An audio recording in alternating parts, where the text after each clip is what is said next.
Hello, good afternoon, everyone. I hope you can all see me and you can all hear me. I'll just ask the technical team to confirm if everything is okay, both on Zoom and on Facebook.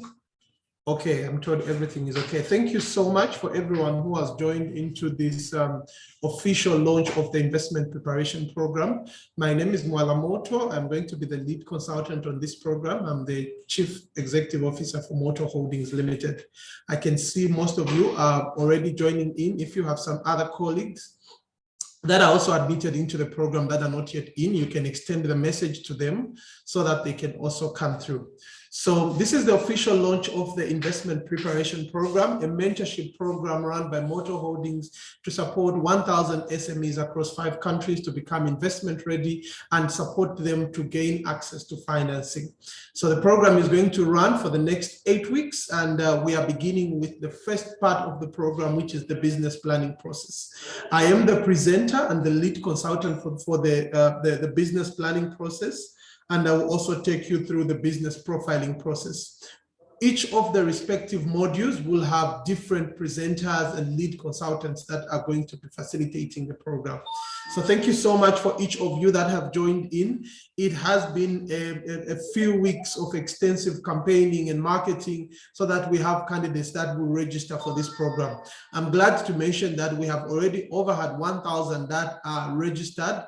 And we are hopeful that each and every one of you are going to actively participate in this program. Before I begin the presentation for today, I must mention that this program, the success of this program is dependent on your commitment as program participants. You have a huge role to play by meeting your tasks on time and making sure that you are engaging with the business development associates that have been assigned to you. If you are going to stick to the deadlines and make sure that you are able to fulfill your tasks, you are going to realize the expected benefits from this program. However, if there isn't going to be much engagement from you as a participant or as a candidate, you might not be able to get the expected benefits. So since it's a mentorship program, it requires both the participation and commitment of the mentee and the mentor. So you have a critical role that you will have to play to ensure that you are able to submit your tasks on time, you engage with your business development associates, then you are going to see the expected benefits for the program. As Motor Holdings, we decided to come up with this program so that we can decentralize our services to much more of the expected beneficiaries at an affordable price, or let me just say for free, because there isn't any fees for participating in this program. We have been doing business development consultancy to SMEs for the past 2 to 3 years now, and we have had an overwhelming response from most of you SMEs that would want our services. Unfortunately, we have seen that most SMEs are still at the infancy stage, where they have not either launched or they might have launched but not fully income generating to a point that they can be able to meet the cost of business development. So it's with this understanding at the back of our mind that we structured the investment preparation program so that we find ways of bringing professional business development support to SMEs that are not able to afford our services. So this is a good opportunity that I feel each of you should strive to be committed so that you can get the expected benefit. I shared much more about the program timelines, the program expected benefits, and also how the program is going to run in the previous information session that we held on Thursday. So for those of you that were not in the information session, please, we sent out emails and WhatsApp messages to all of you to inform you about the recording of the information session that was already shared. So if you didn't attend the information session and you want more information about the benefits, about the timelines, I will advise that you visit your emails and your WhatsApp messages from Motor Holdings, and you will be able to receive that information. So thank you so much. We are beginning this program with the business planning process. Business planning is a very important aspect in SME development. If you don't plan one enterprise, it will be very difficult for it to succeed. Actually, other people say that failure to plan is planning to fail. So it means as an enterprise, if you don't have a clear plan on how your business is going to run, the probability of you succeeding are very low. that is the reason why, as we are launching this investment preparation program, the first thing that we want to do with all of you, the candidates or the participants, is to assist you formulate clear business plans that are going to guide you towards growth. So the business planning process has got specific steps that will have to be followed and a specific format that we are going to introduce as Motor Holdings. So throughout this business planning process, we are going to review different aspects of your business, starting from its clear description in terms of its objectives, its mission, its vision, and the values that it upholds. We'll also look at the marketing aspect, we'll look at the financial aspect, the risk analysis aspect, so that at the end of the business planning process, we are able to come up with a much more comprehensive document that we can call your business plan, which can be submitted to any partner, financier, investor, and they can be convinced to engage with your business. So this is what this first module is all about. It will run for 2 weeks. We will do the business planning process, and this business planning process will be done together with you as a program participant. So the first part is as we begin the business planning process, the first part is the company pleasantries. I'll explain more about this. Then we have the problem statement, the innovation solution, the product or service information, the market overview, which gets to explain about the market that you are in, the risk analysis, corporate governance and structure, social impact, budget, and financial forecasting. So these are the 10 aspects that are going to be explained in each of your respective business plans. So what we have done is to pick up critical aspects that we know that partners and financiers look out for in a good business plan. So this is a standard business plan that contains all the critical information that a financier would need for them to make an informed decision on whether to invest in your enterprise or not. So that is why it's very important that as we go through this business planning process, each of you, the program participants, should endeavor to make sure that you are able to conclude this module so that you are able to walk away with that comprehensive business plan that your enterprise needs. So the first part are the pleasantries. Pleasantries are an introduction of the business. So this is where you get to introduce what your business is all about, starting from your executive summary. So the executive summary is a brief introduction of what your business is, when it was established, how it was established, where it was established, what its purpose, and who are the people who established it. So under the executive summary, we are supposed to give that critical information, which somebody will be able to capture just as they begin reading your business plan.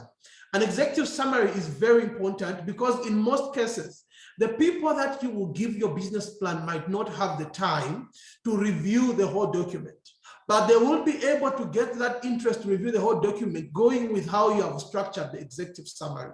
That is why it's very important that your executive summary, summarized as it is supposed to be, should contain all the critical information that can attract a reader or a reviewer to go further and review your entire business plan.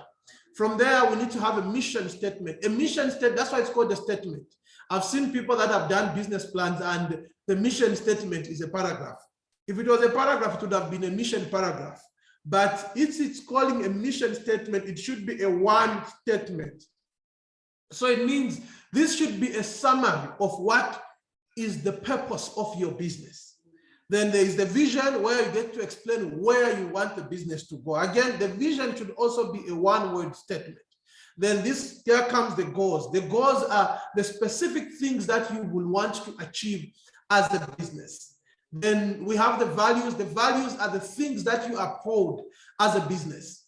So these are the company pleasantries, where you get to introduce your business to your readers and explain what it stands for, where it wants to be, and how it is going to get to where it wants to be. So as we are going to do this business planning process, you will have to play a critical role in contributing towards the formulation of these company pleasantries, because you are the one who understands your business. You are the one who has a vision for the business. So when you will be sent the business plan template, which we are going to be discussing after this presentation, it's important that you bring out that information that will enable your business development associate to structure good company pleasantries for you. Because just as I have said, the readers might not have all the time to review your entire business plan. But if you are able to summarize your business plan by bringing out good pleasantries, it will attract them to either proceed and review the whole business plan or not. So after you have done the company pleasantries, the second thing is the problem statement. Under the problem statement, this is where you explain a critical global challenge that your business will resolve. I must mention that the investment market now has moved away from mere profit maximization to social impact. So it's no longer enough for you as an enterprise to just talk about the money that you are going to generate and how your business will grow, but rather it's very important now to also explain how your business will contribute towards resolving critical global challenges that the world is currently facing. So these can be issues like poverty, issues like hunger, issues like gender inequality, issues like climate change, issues like financial inclusion and the likes. So all these are derived from what we call sustainable development goals. So I must mention that for all of you that are running businesses, that are running enterprises, it's important that you have a full understanding of the sustainable development goals of the UN. So if you don't know about them, please write them somewhere and Google sustainable development goals. The sustainable development goals govern the world's agenda. So the world leaders met through the UN General Assembly and identified critical challenges that the world is currently facing and came up with goals on how to have these challenges resolved. After they have set up those goals, it now becomes the agenda of the world. So right now, there is a lot of money that is pumped in meeting these goals. And every financier wants to find a way that they can also contribute towards meeting these goals. So that's why it's important for you as an enterprise, when you are just beginning to set out your business plan, that you bring out a problem statement where you get to explain about which one amongst these critical challenges which the world is facing in form of the sustainable development goals are you going to address. This is very important because it sets you apart as an enterprise which is not just focused on profit maximization, but rather an enterprise that is also working towards contributing to resolving critical global challenges. So that is why it's important for you to explain a problem statement. So we are saying problem statement, but it doesn't have to be just a statement. Your problem statement should be detailed. It should have much meat to it. If it can be half a page or even a full page, even better, so that they get to understand the depth of this problem. I'll give you a good example, because I've seen others that have said, no, our business is much more on the commercial side. So we might not have a problem statement that we can bring out in our business plan. Every business has got a way in which it contributes towards social issues. What you have to do is to just fully analyze it and then find a way of communicating it.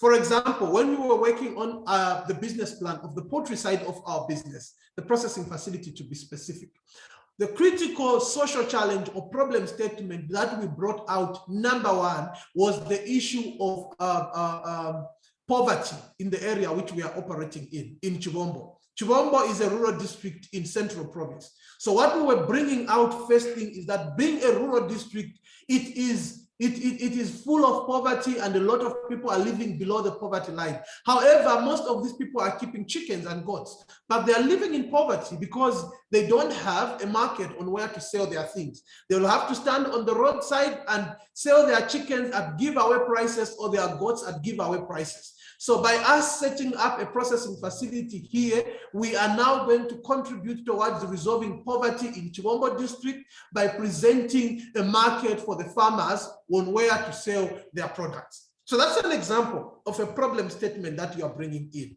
I know some of you are running maybe businesses like maybe it's a clothing business and you're out there selling in a boutique. Somebody might ask a question to say, so how can I explain a problem statement for that? You will look at the region which you are operating in and how are you contributing towards. So for example, you can even talk about employment, because unemployment is a critical issue. So if your business is going to generate 5, 10, 15 jobs, then you can measure on the unemployment challenge and illustrate in your business plan that your business will contribute towards resolving this challenge by creating more jobs for youths.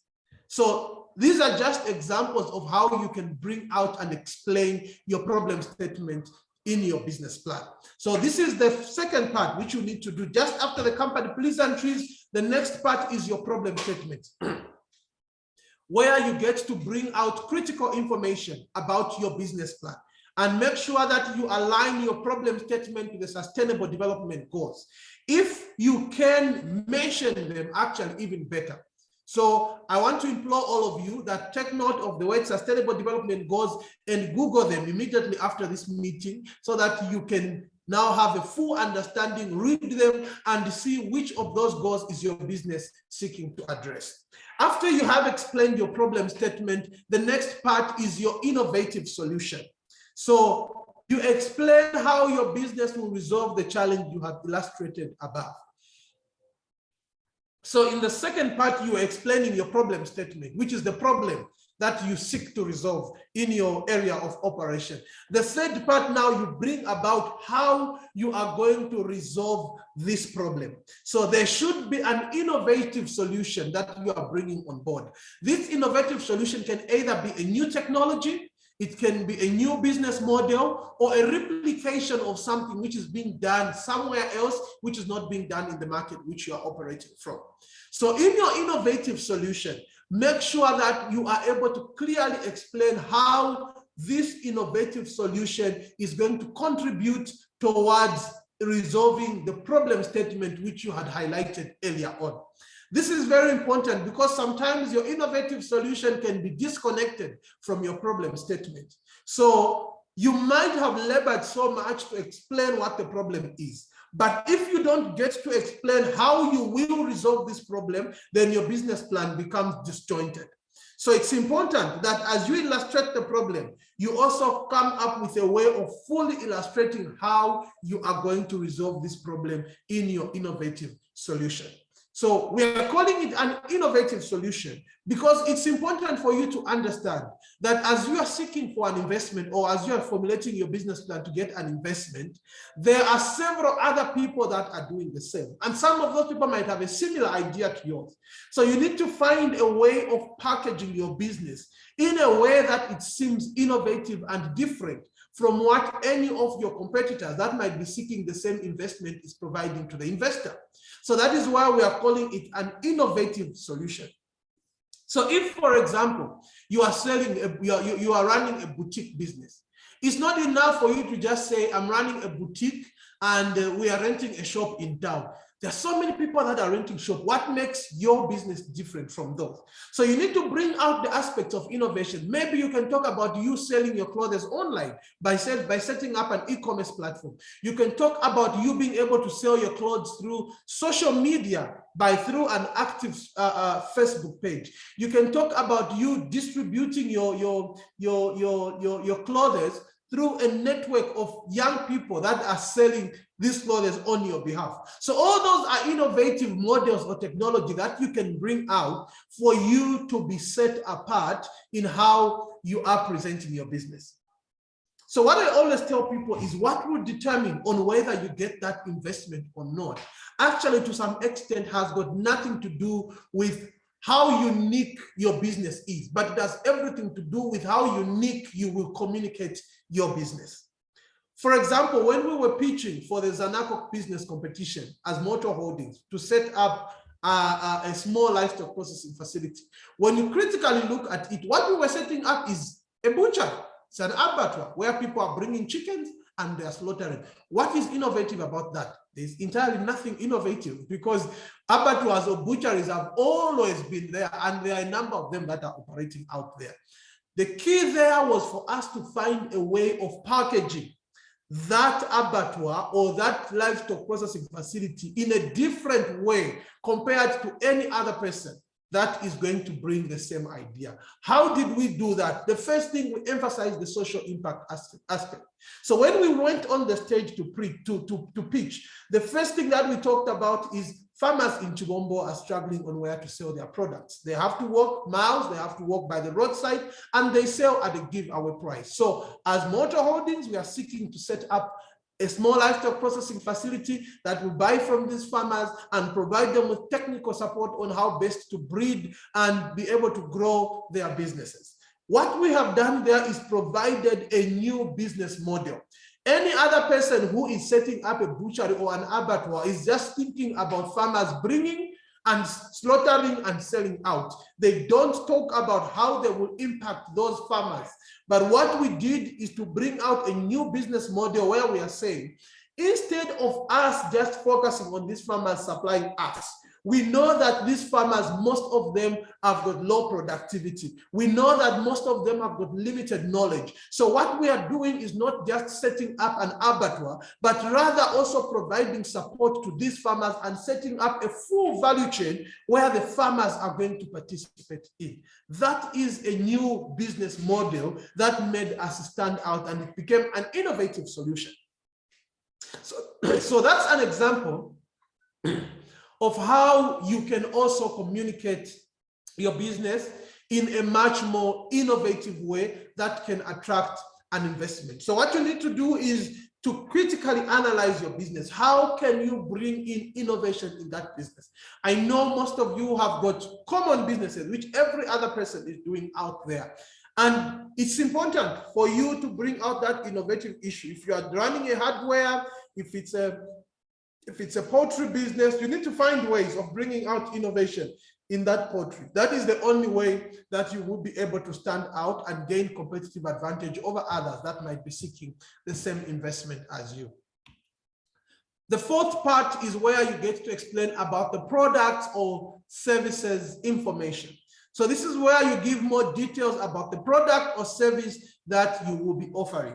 So under this part, you explain the type of product or service, the quality, and also the mode of delivery. So you need to give full details. For example, if you are running a chicken business, what kind of chickens are they? If they are village, don't just say village chickens, talk about the breed. Are they broilers? Are they black astrolopes? What are they exactly?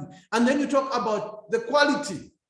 Talk about the mode of delivery. After you have slaughtered them, how will you be able to send them out to these targeted customers that were in the market which you are operating in? So you need to give a full explanation of how you produce the products, how you'll be able to process it if you are processing it, and how you will take it to the final consumer if you are selling to the consumers. This is very important because financiers and partners want to understand the full value chain of the business that they are investing in. So it's important for you to bring out that information. The second part is you talk about the competitive advantage of your product or your services. So after you have explained the full value chain or the full delivery mode, you will also have to come in and explain the competitive advantage, because there might be several other people that are providing the same product as you on the market. So if you are not able to explain what is different from yours, it begins to raise questions to say, then why aren't we just not getting the same chicken from Zambia or from Chicken Choice or whatever? So you need to bring out the competitive advantage so that the financier or the partner understands what sets you apart compared to any other person who is operating in the same industry that you are also getting into. The fifth part is the market overview. Under the market overview, you will explain how you will penetrate this market and gain competitive advantage. The financiers or the partners would want to understand that how will you be able to compete effectively in this market which you are getting into. The reason is because business is about competition. Business is about you being able to beat your competitors at their game and being able to stand out. And this is what financiers want to understand, because no one wants to invest in a business which they know is going to collapse because it's not going to compete effectively. So it's important in this segment that you bring out how you will be able to penetrate the market and gain competitive advantage to remain relevant and generate revenue that is expected. So you will do this by making use of the 7 P's of marketing. The 7 P's of marketing include product, where you explain about further details about your product. Then the second part is promotion, where you explain how you will communicate this product. So promotion is about marketing and engaging with your target market. The third P is about price. This is where you explain the cost of acquiring your product or your service, the price that you are bringing it out there. The fourth P is the place or the target market where you intend to sell these products from. The fifth P are the people, meaning the people that are going to facilitate the product or the service delivery, your employees. How have you invested towards their training? How is their customer service skills? And how will they be able to best meet the expectations of your clients?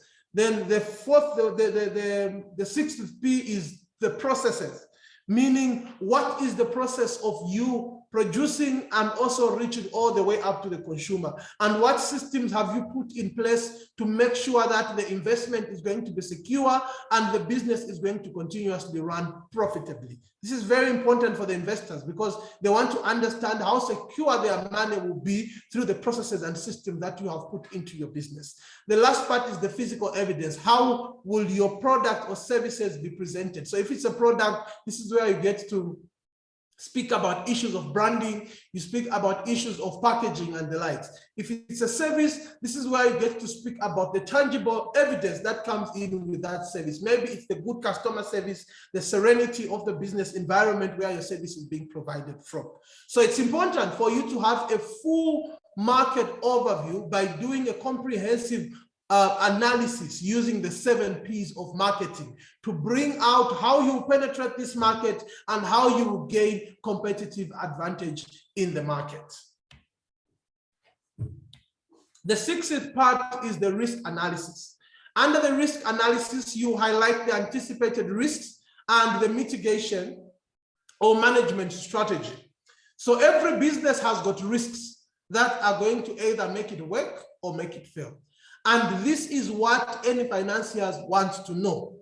So there are others who would want to play naive and say that, no, this business has no risk. Immediately you would do that, that's a red flag any financier. It means you don't understand your business, because business is about risks.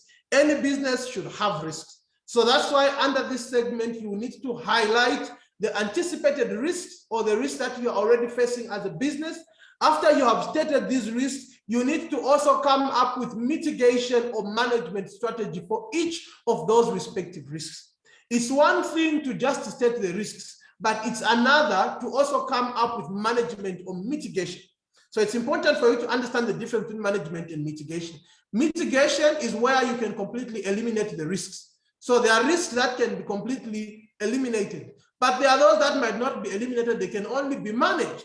So it means you also need to bring out those suggestions. So you need to do this full risk analysis to demonstrate to your partners and to your financiers that you have a full understanding of your business on both the positive side through the competitive advantage that you are illustrating, and also the negative side through the anticipated risks that you are going to bring out. But after you have done this, you also proceed to provide a mitigation and management strategy so that the investors or the financiers are assured that despite of you understanding the risk, you also understand how those risks should be managed or mitigated. That's very important for you. The seventh part is the corporate governance and the structure. Corporate governance and structure, this is where you explain how and who manages your business. So this is one critical element which most SMEs are lacking. You see, the challenge that we have as African SMEs is that most of our businesses are a one-man show kind of business.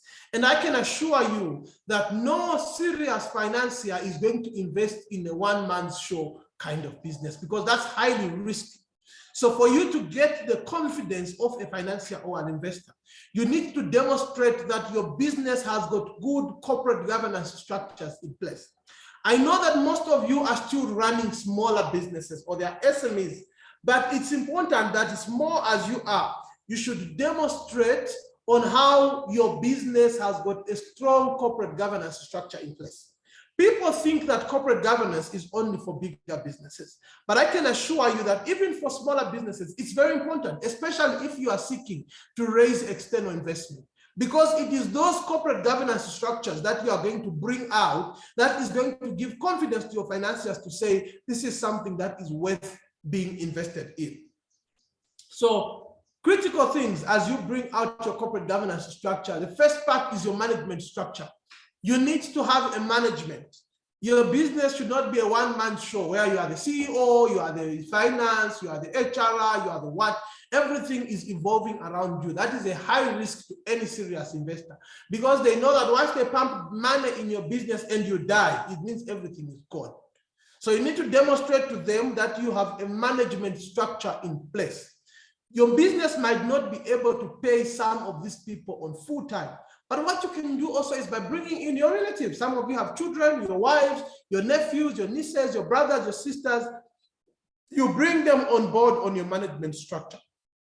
This is very important for you to be able to illustrate that you have got the relevant expertise in terms of a good team. So for example, you might have that brother of yours who has done accounts. Put them on your management structure as your finance director and regularly organize those meetings so that they are able to give guidance to you. Second thing, also come up with a board structure. This is very important. Even though you are still an SME, come up with a board of directors. The board of directors are highly experienced and skilled people that are able to provide you with independent advice on how best to run that business. These don't have to be full-time employees of your business. These can be experienced professionals that are working for bigger organizations or that are running their own businesses, but they are there as external advisors to your management team.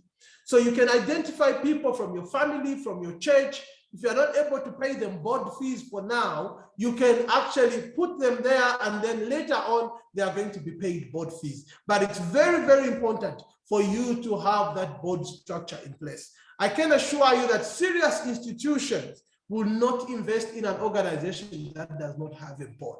So it's very important for you to set up that board structure. I set up my board structure, our board structure for Motor Holding, I think that was about some 3-4 years ago. That time we were still very, very small. And I remember when my brother found me taking note and writing down the board members, he actually laughed and said, but and told me you are very crazy. You think as small as you are, you can already start writing about board members and the likes. The problem with you is you love fantasizing things that are not there.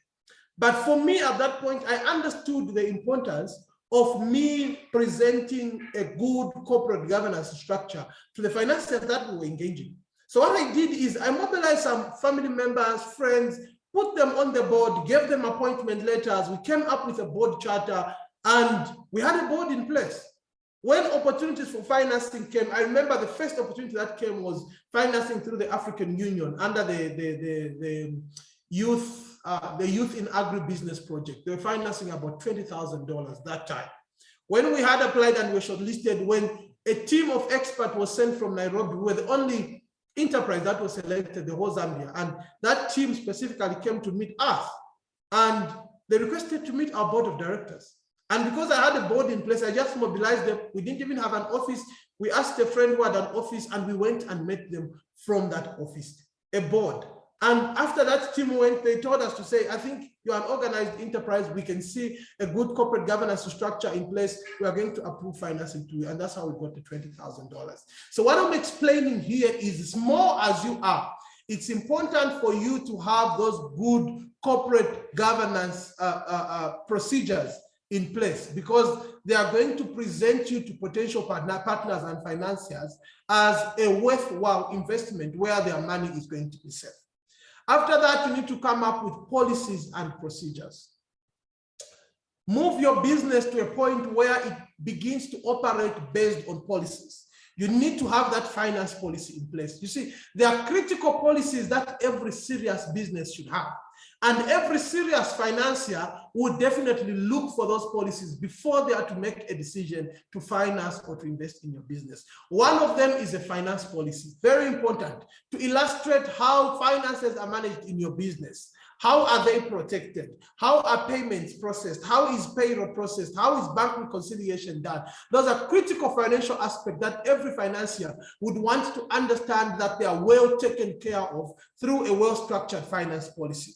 Another policy that is of very good importance can be a human resource policy or an employee handbook.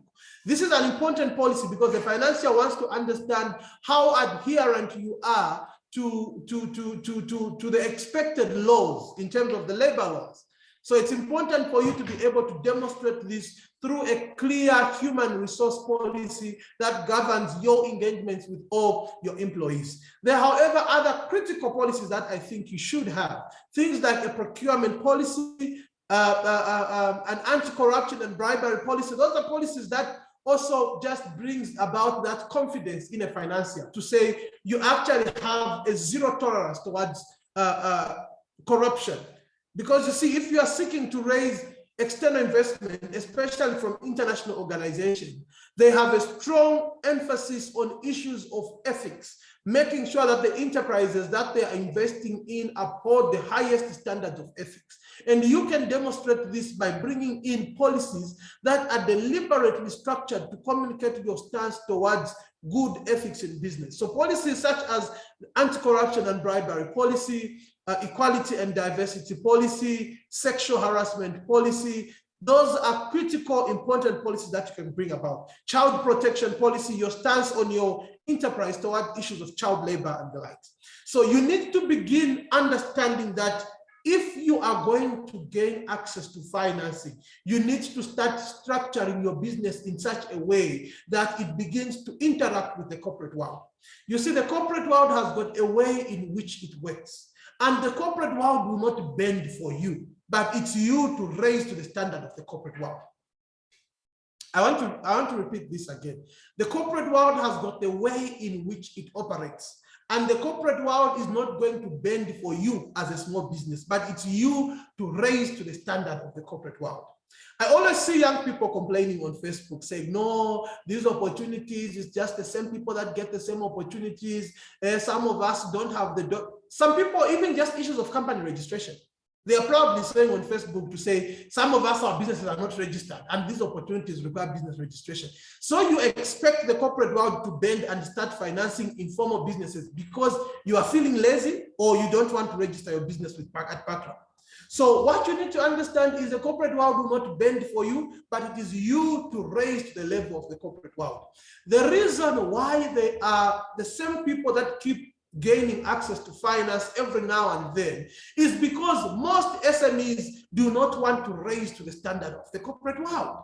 Most of you still want to continue operating informally. You don't want to register your businesses, but you are there saying, no, even if you want to access money from CEEC, CEEC will not fund a business which is not registered because firstly, it's against their policy. And also, it's also against the law because how would they be able to deal with those businesses in case it defaults? So that is why I'm saying that the corporate world will not bend for you. It is you to raise to the standard of the corporate world. When you do a critical analysis, most of the opportunities in this country are actually accessed by the same people. That's what I'm actually going to agree with you. It's the same people. I've participated in a number of financing programs. And in all those financing programs, every program that I participate in, at least 2 or 3 of us have participated in previous programs and we received funding. This is consistent across all the programs that we have done. The reason is because there are only a few enterprises that have risen to the standard of the corporate world. Majority of the Zambian SMEs do not want to raise to the standard of the corporate world.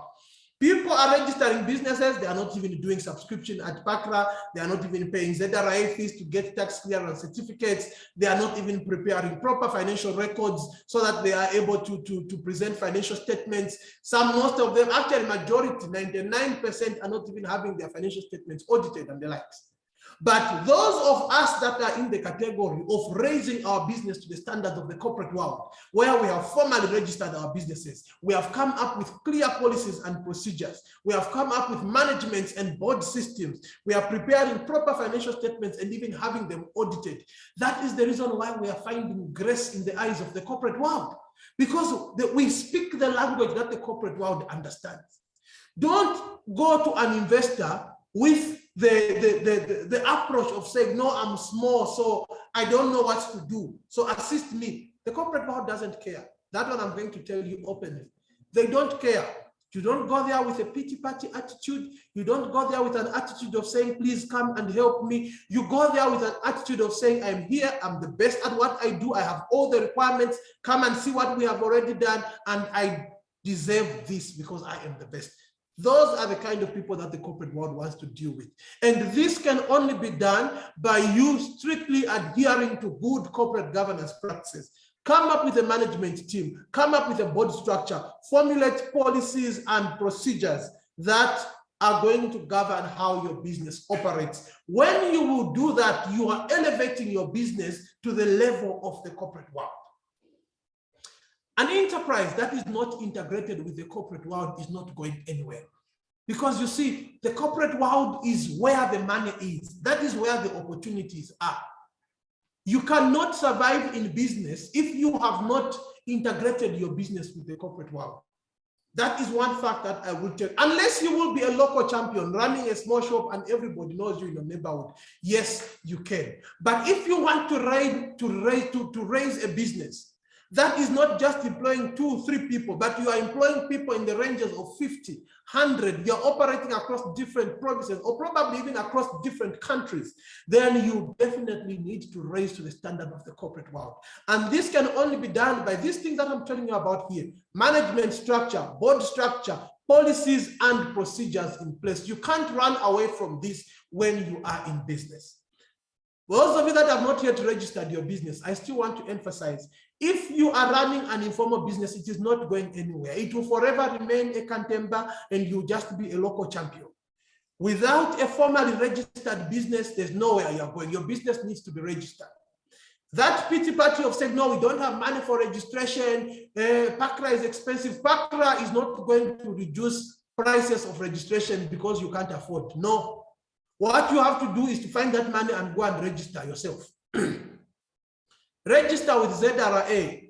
ZRA will also not reduce on their procedures because you can't. No, what you have to do is to raise the standard of ZRA. So they say, if you can't beat them at their game, raise them, raise your standard and join them in their game.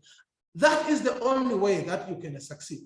I told myself this, and I made sure that I structured our business to meet the standard of the corporate world. That is why now we have bigger partners like the African Development Bank, like Zanaco, like Meta, and different bigger institutions. Because when they engage with us, they understand that they are not engaging with Mwalamoto, they're engaging with Moto Holding, which is an institution that has demonstrated good adherence to good corporate governance practice through a clear management structure, a board structure, and policies and procedures in place that are able to give them the security that they need. I wanted to emphasize on this point because most enterprises are crying foul because of this. And unfortunately, things are not going to change. The more that you keep crying foul and complaining about it, other SMEs out there are rising to the challenges and making their businesses compliant to the standard of the corporate world, and they are gaining access to opportunities. I will tell you that CEEC is not going to bend their policies to accommodate you. USAID will not bend their policies to accommodate you. When they set out those policies, it is through critical consultation and it is a way of safeguarding their money. And moreover, it is you who needs money from them. So it's not them to reduce themselves to your level, but you to raise yourself to their level. So my point is, there is no need of complaining. What we need to do is raise to the standard of the corporate world for us to gain access to those opportunities. The 8th part is the issue of social impact. So you need to have a dedicated section in your business plan which is going to talk about social impact. Apart from yourself, who else benefits from your business? I told you when we were talking about the problem statements to say that the investment world has moved away from mere profit maximization to social impact. So they no longer seek to invest in businesses that will just talk about revenue generation and profitability, but they also want to invest in businesses that will talk about how society is going to benefit from their business. So you can illustrate this by talking about the number of jobs that your business will create. You can talk about the number of women, youth that your business is going to impact. So I'll tell you that right now, the world has got a strong gender profile or gender system. So it means businesses that are focused towards supporting women are highly favored. Businesses that are focused towards supporting youth are highly favored. So if you want that investment, you need to start tuning your business in this line. This is why I was telling you about adjusting your business to the global agenda or to the corporate world. So if the corporate world is seeking to empower women, and then you come and say, no, I'm forming an organization for men. You're not going anywhere with that organization because no one is talking about men. Your focus should be women because that is where the money is. That is the reason why even in this IPP, majority of the candidates are women, because we know that it's difficult to mobilize financing and support if we're only going to fill up this program with men. So it's very important that you understand that and you find ways of structuring your business in such a way that it is in line with these social parameters.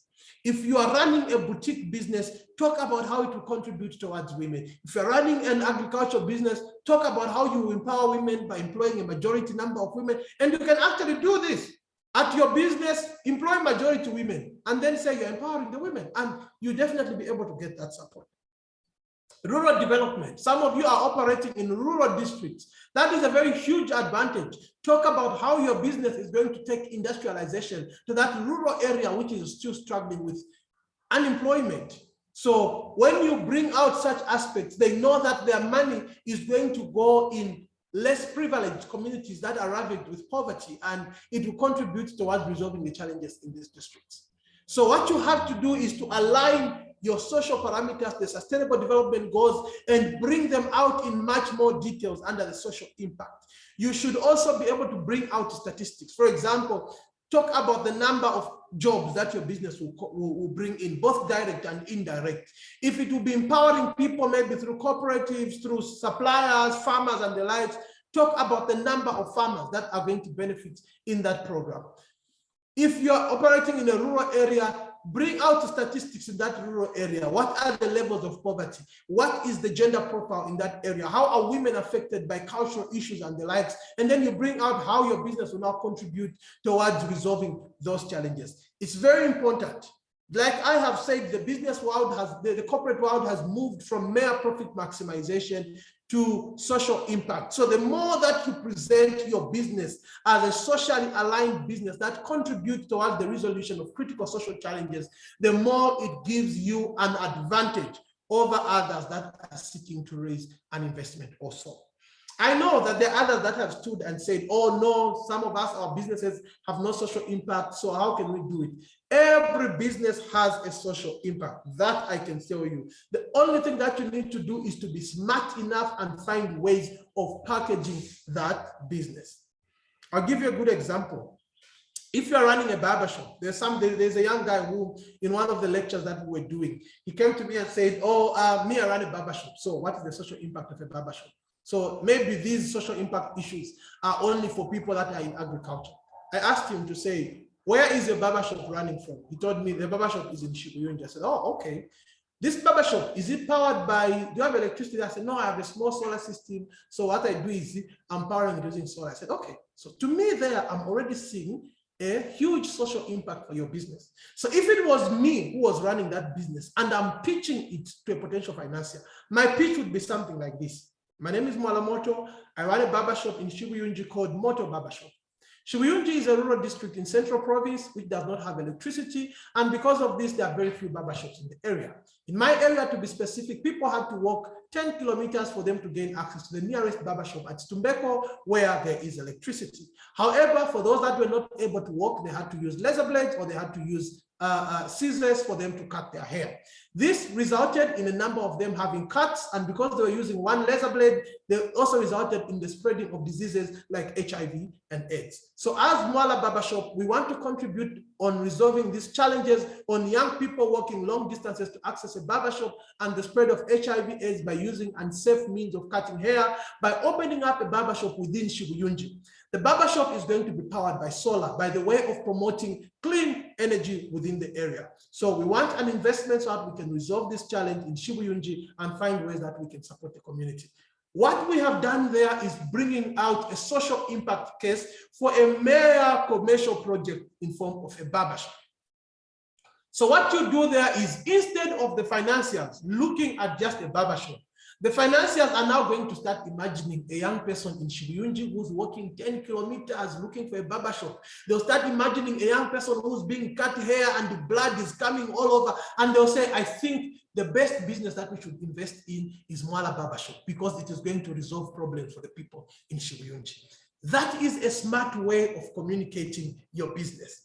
If you will not do that and you just go and talk about your barbershop and the money that it will raise, nobody will invest in a barbershop because there's no innovation in a barbershop. But if you bring out that strong social impact aspect, it is going to enable you to gain competitive advantage.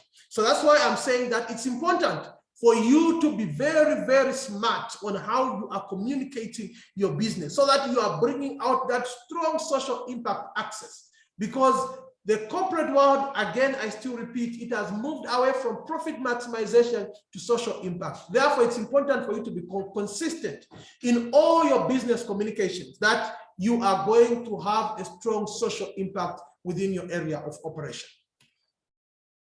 The ninth part is the budget.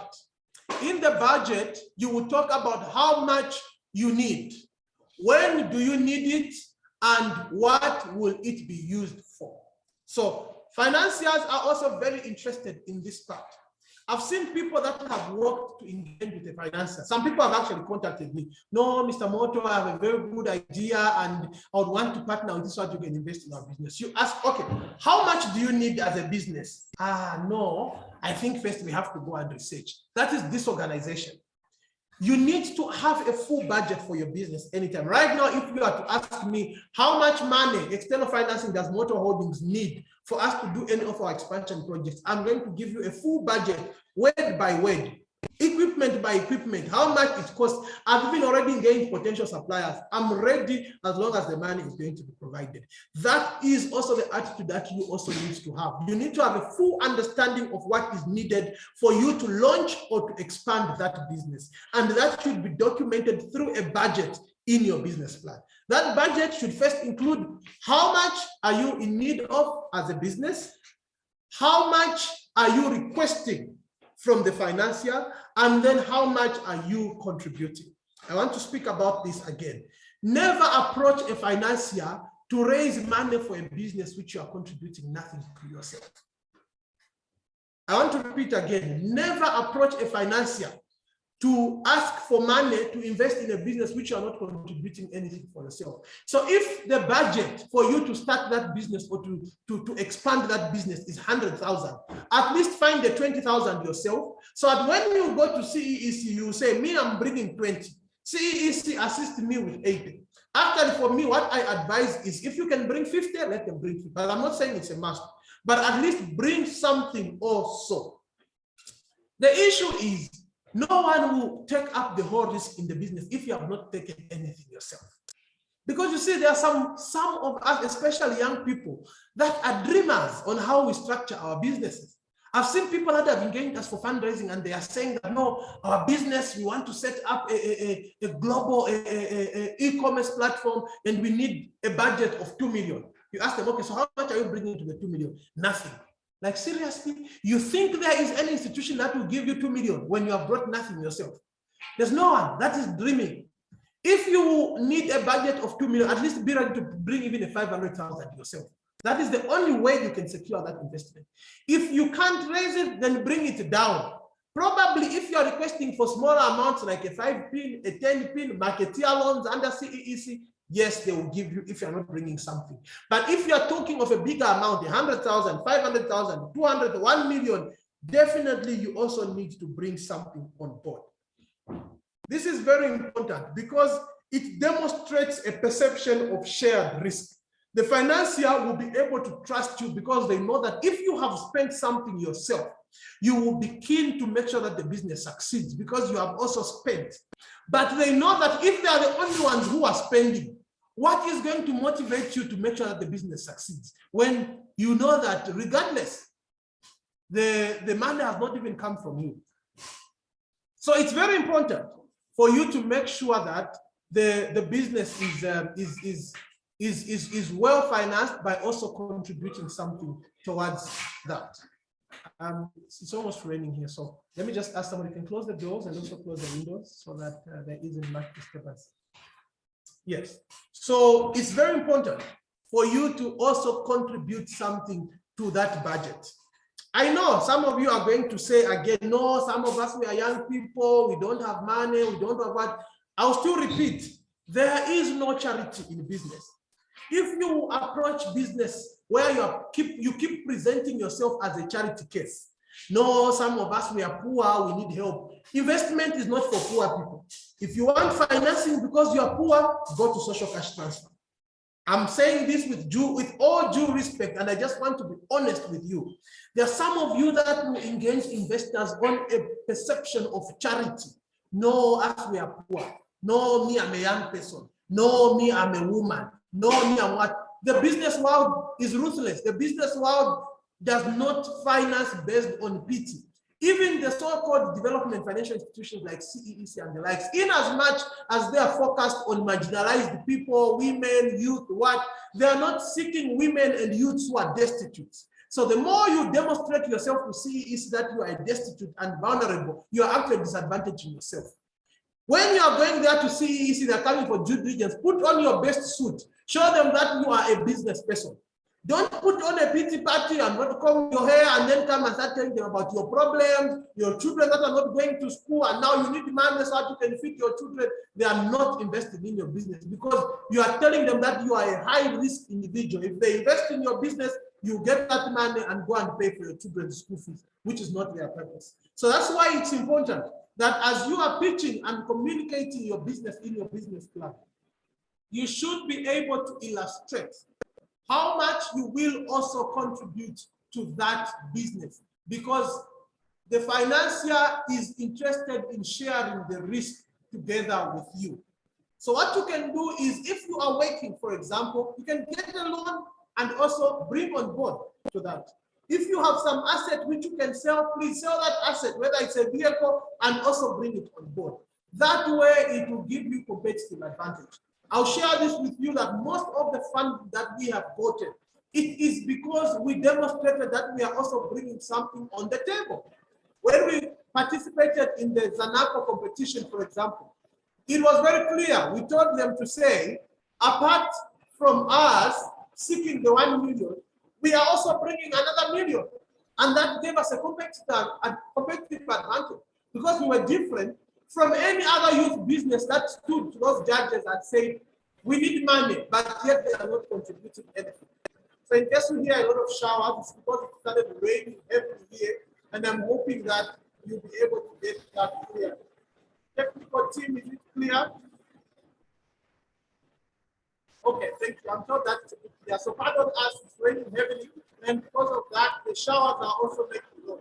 So that is about budgeting. So after you have done that, then you should come up with the items that you are budgeting for. Spread them out, whether it's equipment, you are buying cars, whether it's raw materials, you bring out that information and you put it in a table format where you are explaining all those issues. So please, you can give us some feedback in the chat box if you are not able to get me. I'm going to try my own as I can be. But despite of it heavily raining, at least you'll be able to get me. move my mic. I'll move my mic a bit closer so that at least you can get me. Okay, sorry, I thought the mic was on mute. A balance sheet is also a narration of your assets, your liabilities,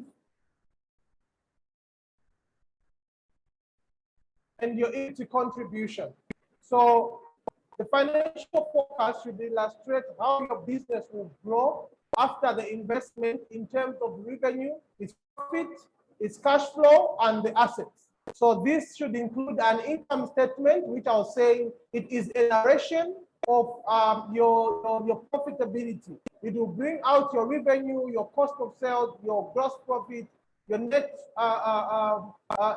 profit, and then you also illustrate your balance sheet, which is an illustration of your assets, your liabilities, and equity contribution. Then there is also need of a statement of cash flow. If the kind of investment that you are bringing on board is an equity investment, it's also important to bring out a statement of changes in equity once the investment is going to be brought in. So these are all critical documents that should be in your business plan. As Motor Holdings, through this program, all of you will be supported to have these documents in your business plans, which are very, very important. So this is about the business planning for the investment preparation program. So what we have done is to bring out this summary so that you can have an understanding of how or the format which your business plans is going to be structured. Now, like I said, the formulation of your business plan will also need your own input.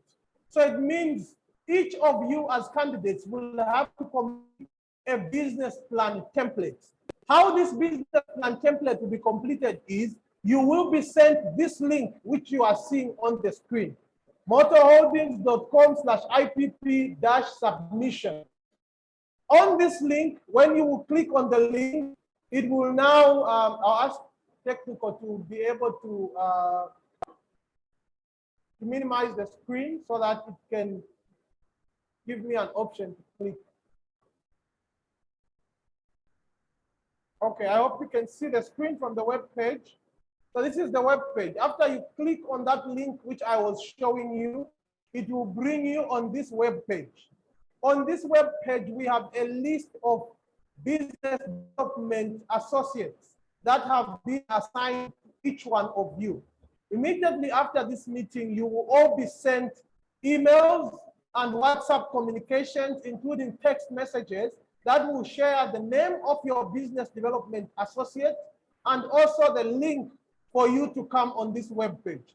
After you will come on this web page, you will select by clicking on submit for your business development associate. So for example, if the business development associate who has been assigned to you is Mr. Frederick Piri, you will come and click on, or if it's Mr. John Lukwesa, you will come and click on John Lukwesa.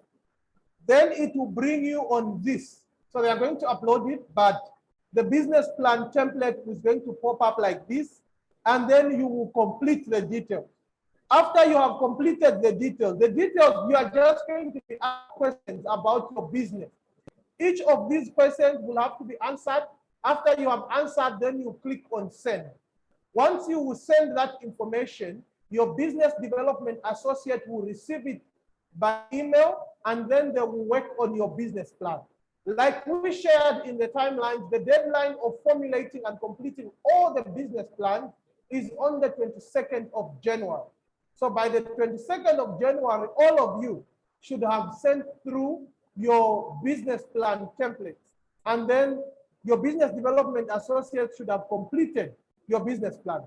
So don't wait to send your business plan template on the 22nd of January. No, send your business plan template as soon as possible. This will be you after this meeting, and we're expecting that you will now proceed and begin completing your business plan template. From tomorrow, your business development associates will be getting in touch with you to give you guidance on how to complete your business plan template.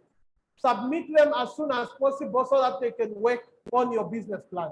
If you will not submit your business plan template by 22nd of January, you'll be disqualified from the program, because only those that will have completed the business planning process in level 1 would proceed to go to the next stage of the program.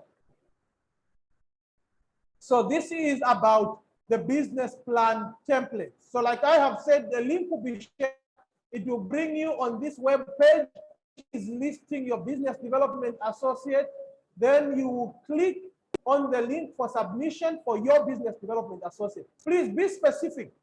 If your business development associate is Mr. Frederick Peel, do not click on Chipo Jato.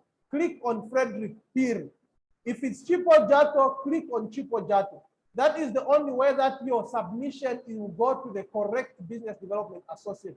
If you click on the wrong business development associate, it will be sent to the wrong person, and your business plan will not be done. So I want to repeat this. Make sure that you click on the correct business development associate and complete all the parts for your business plan, for your business plan template. So this is about the submission process, and this is about the business planning procedure. So I'll quickly get on to the questions and answers and answer a few of your questions, then we can close for today.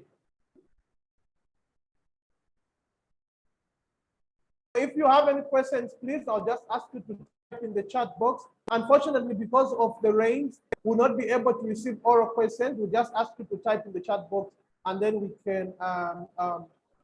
we can begin answering. So they are saying, hello, can we get a full summary of what is talked about in Word through WhatsApp? So this webinar is being recorded, and it will be sent to all of you by email and WhatsApp. So you will receive a WhatsApp link for you to access this webinar. They're saying, should a business plan contain both long-term and short-term goals of the business plan? So what you do is your role is just to complete your business plan template. How the business plan will be structured will be advised by your business development associate. What is the minimum number of board members? The minimum number, what I would advise is for small businesses, at least 5, but there isn't really any minimum number prescribed by law. Do you have a template for the policies mentioned above? We can share some policies. I'm going to consult on that if we can share our policies. But most of these, even when you are going to Google them, you will find examples of good policies. Mr. Moto, you be my board of directors chairperson. Okay. Moto, you are, okay. There's a specific number of board members. I've already answered that one. Is everyone experiencing network challenges from the presenter? Yes, there have been network challenges for some time.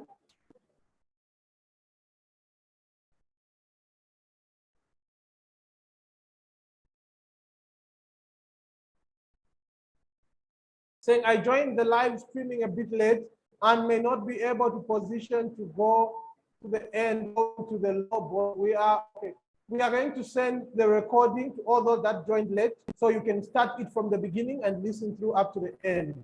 Kindly shed more light on the registration of a business. What about a cooperative? Does it have equal opportunities compared to companies or registered? Yes, it has equal opportunities. A cooperative, as long as you have a registered certificate from the registrar of cooperatives, that's okay.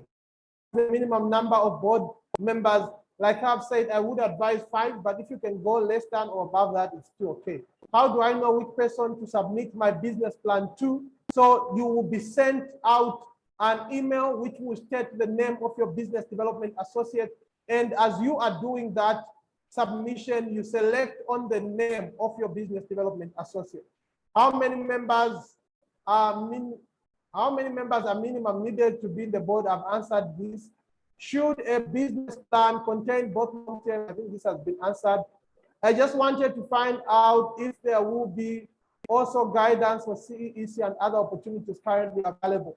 CEC and other opportunities, Motor Holdings will assist you with those applications. We are going to send out links for those of you that are interested in being assisted to apply for CEC opportunities, and then you are going to submit, and your business development associate will get in touch with you to provide information on how we will proceed to do those applications.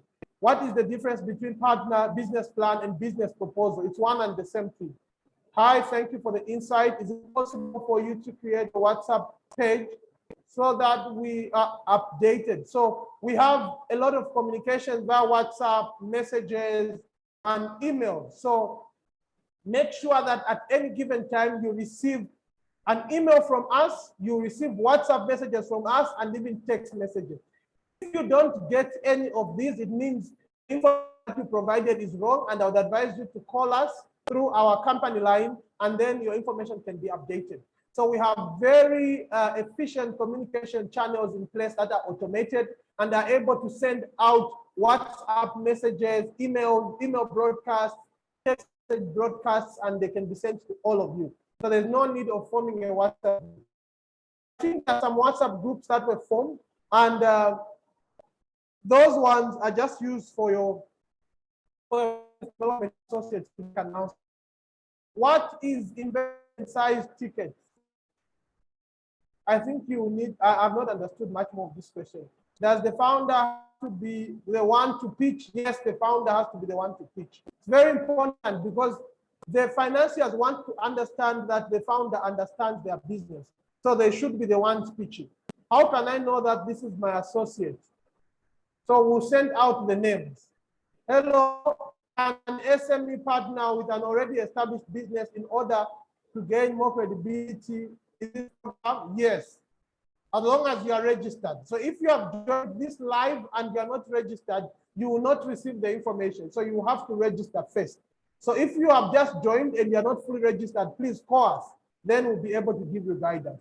Why is it that some who enrolled for the IPP are not receiving updates and links? It's because they were not selected. Everyone who has been selected received updates and links. If you receive the confirmation of being selected and then you are not receiving updates and links, it means you entered wrong information, and quickly contact our company line so that they verify your information on our system and you are able to get all the communication that is sent out. Will the program take a whole day or plan with associates on timing? So this is the meeting that we have had. The next time that we will have another meeting is when we will be moving to the next stage of business profile. And it is just going to be for 2 hours. It will be a 2 hours webinar like this same one. So after this, we will not be having any other meetings, but just one-on-one engagements with your business development associates. So you will not be having daily meetings, no, but one-on-one. What we wanted to do is through these meetings like this, there's very little one-on-one engagement. But after this, you'll be able to engage directly with your business development associates.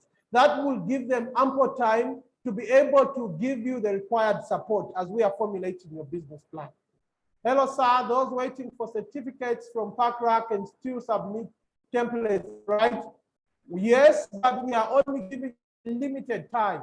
If you will not have registered your certificate by mid of the program, you will be suspended from the program. So it's important that you get those certificates from PACRA. Actually, you were lucky to have been admitted because the program was only for those with registered businesses. But those that had promising businesses, we also added them on the assumption that they will register their businesses.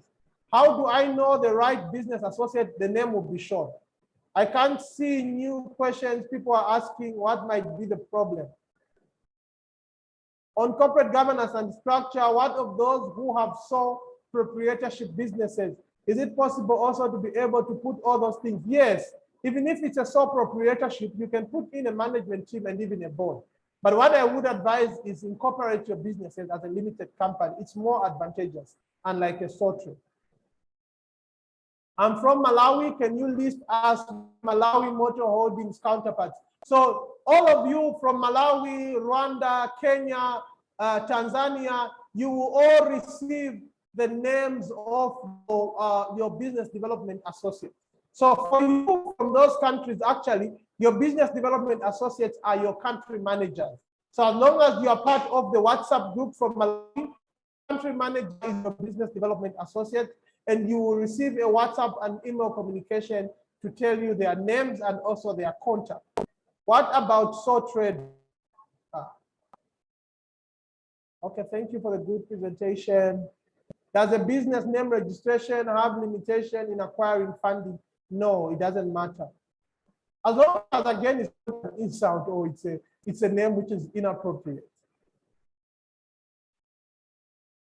Okay, so I think most of the questions have been answered. Most of the others are repeat questions. So thank you so much for those of you that managed to get onto this meeting. Like I said, we are going to have more engagement through your business development associates that will be getting in touch with you shortly. We'll send out a communication to tell you the names of your business development associates. I appreciate your presence in this meeting, and we hope that you'll be able to stick to all the deadlines and submit your tasks on time so that we'll be able to support you better.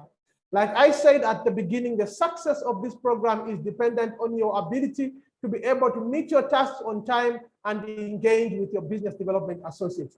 If you will not do that, unfortunately, you might not be able to get the expected support. But if you will do that, you'll be able to get the expected support. So thank you so much.